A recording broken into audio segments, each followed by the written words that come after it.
기원전 약 2800년 우르크라는 나라가 있었다.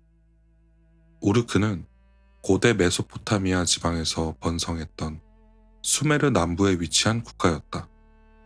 그리고 그곳에 우르크 제1왕조 5대 왕인 길가메시가 있었다. 그는 3분의 2가 신이며 3분의 1은 인간이라고 알려져 있다.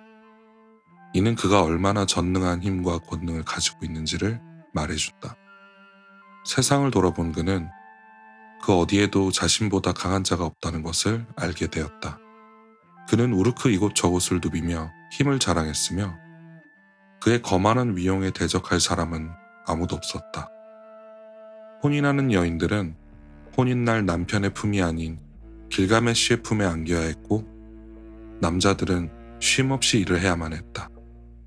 우르크의 모든 젊은이는 길가메시의 횡포에 숨을 죽이며 하루하루 불안에 떨었고 우르크 사람들은 이런 길가메시의 횡포에 고통스러운 나날을 보내고 있었다.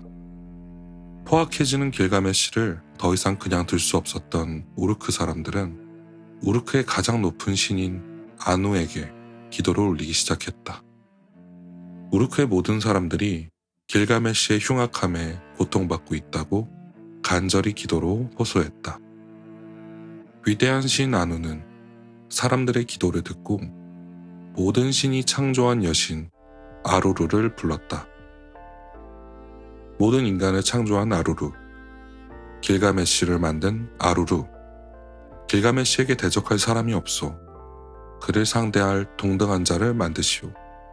길가메시와 맞설 수 있는 자가 있다면 우르크에 평화가 찾아올 것이오. 위대한 신 아누의 말을 들은 여신 아루루는 손을 물에 씻고 흙을 한 줌 떼어내 대초원에 뿌렸다. 그러자 대초원에 뿌려진 흙에서 엔키두가 창조되었다. 엔키두는 전쟁의 신 린 우르타처럼 강했으며 온몸이 소와 같이 털로 뒤덮여 있었으며 여인처럼 긴 머리칼을 갖고 있었다. 그는 문명화되지 않은 야수 같은 존재였다. 그는 영양들과 풀을 뜯고 다른 동물들과 함께 물 웅덩이에 가는 것을 좋아했다. 하루는 사냥꾼이 동물을 잡기 위해 파놓은 구덩이를 확인하러 초원으로 향했다.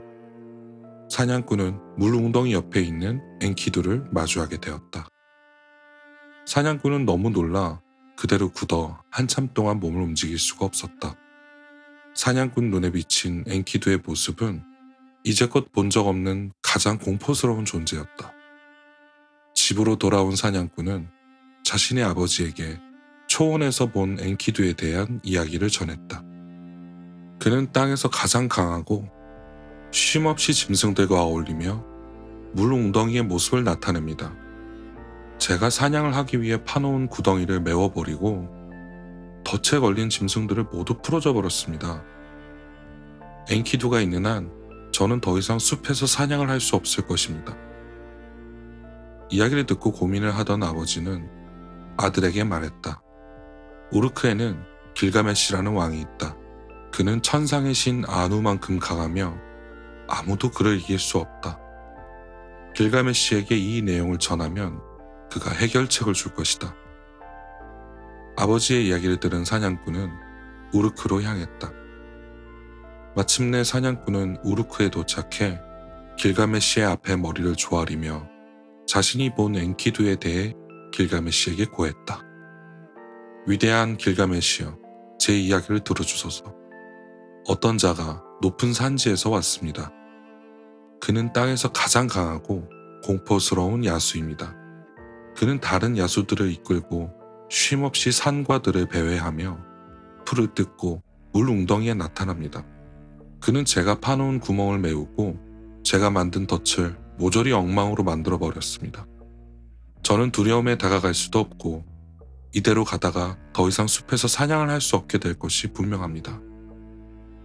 사냥꾼의 이야기를 들은 길가메시는 생각 끝에 입을 열었다.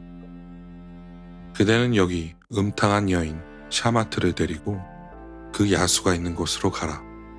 그 야수가 물을 마시러 물 웅덩이로 내려오거든 샤마트는 옷을 벗고 여인의 힘으로 그 야수를 정복하라. 제 아무리 야수라 해도 여인의 몸을 거부할 수는 없을 것이다. 야성이 사라지고 나면 더 이상 다른 야수들과 어울릴 수 없게 될 것이다. 길가메시의 말에 따라 사냥꾼은 샤마트를 데리고 그 야수가 있는 숲을 향해 우르크를 떠났다. 3일을 걸어 사냥꾼과 샤마트는 야수 엔키두가 나타나는 물 웅덩이에 도착했다. 물 웅덩이가 잘 보이는 풀숲에 둘은 숨어 엔키두가 나타나기만을 기다렸다. 첫째 날도 둘째 날도 엔키두는 모습을 보이지 않았다. 셋째 날이 되어서야 엔키두는 물 웅덩이의 모습을 드러냈다. 며칠을 물 웅덩이에 나타나지 않아서인지 엔키두와 다른 짐승들은 신이 나서 물을 마시며 즐거워하고 있었다. 이를 지켜보던 사냥꾼은 샤마트에게 말했다. 샤마트, 야수가 저기 있어. 어서 당신의 매력으로 그를 정복하시오. 옷을 벗어 다가가면 제 아무리 야수라도 당신의 매력을 거부하지 못할 것이오. 샤마트는 망설임 없이 숲에서 몸을 드러내 옷을 벗으며 엔키두를 향해 다가갔다.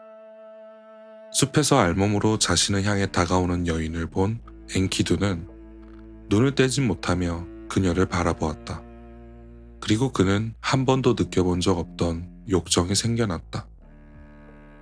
샤마트는 멈춤 없이 엔키두를 향해 다가갔고 엔키두는 그녀를 품에 안았다. 둘은 6번의 밤과 7번의 낮이 되도록 서로를 품었다. 샤마트와 긴 시간을 보낸 엔키두는 자신의 거처로 돌아갔다. 하지만 평소 엔키두와 어울리던 짐승들과 야수들은 엔키두가 다가오자 피하기 시작했다.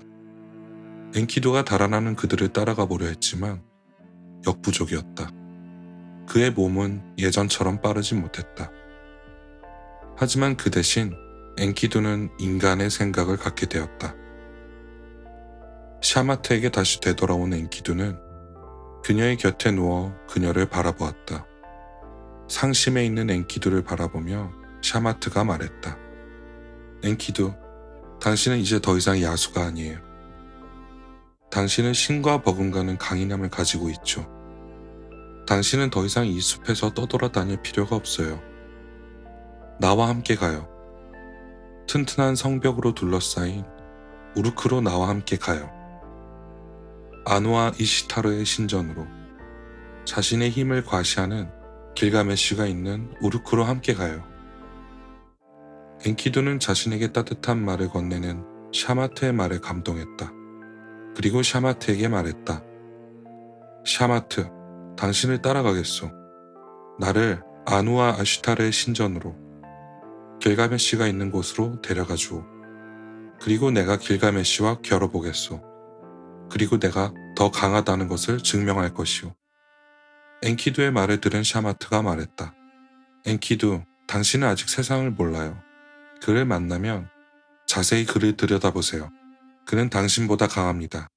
길가메시 왕은 태양의 신 샤미시가 사랑하는 사람입니다. 그리고 신중의 신 아누와 그의 아들인 엔릴, 그리고 에아가 그에게 지혜를 주었어요. 그는 당신이 산에서 내려오는 꿈을 꾸게 될 것입니다. 그녀의 말대로 길가메시는 꿈을 꾸었다. 꿈에서 별이 길가메시의 머리 위로 떨어졌다. 그건 신중의 신인 아누의 기운과 같았다. 길가메시는 그것을 들어보려 했지만 꼼짝도 하지 않았다. 그때 우르크의 모든 사람들이 나와 그것에 입을 맞췄고 길가메시는 사랑하는 여인을 다루듯 그것을 끌어안았다.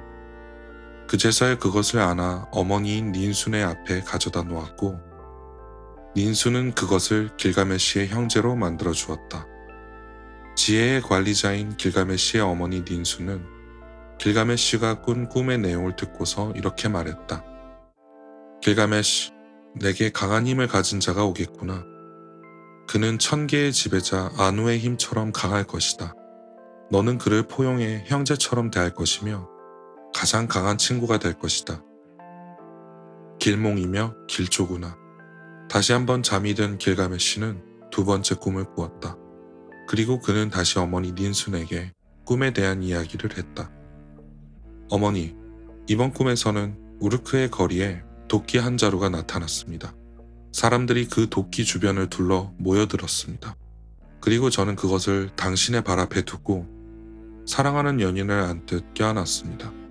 당신은 그것을 제 형제로 만들어 주었습니다. 이야기를 들은 닌수는 말했다. 내가 본 도끼는 내가 앞으로 만날 너의 강한 친구이자 내가 형제로 삼을 사람이다. 그는 땅에서 가장 강한 자로 1000개의 지배자인 아누의 힘처럼 강할 것이다. 이를 들은 길가메시는 기뻐하며 말했다. 저는 위대한 고문관 엘릴 신의 명령에 따라 이 일이 일어나기를 바랍니다. 저는 저와 대등한 힘을 가진 친구가 필요합니다. 저를 이해할 수 있는 동료가 필요합니다.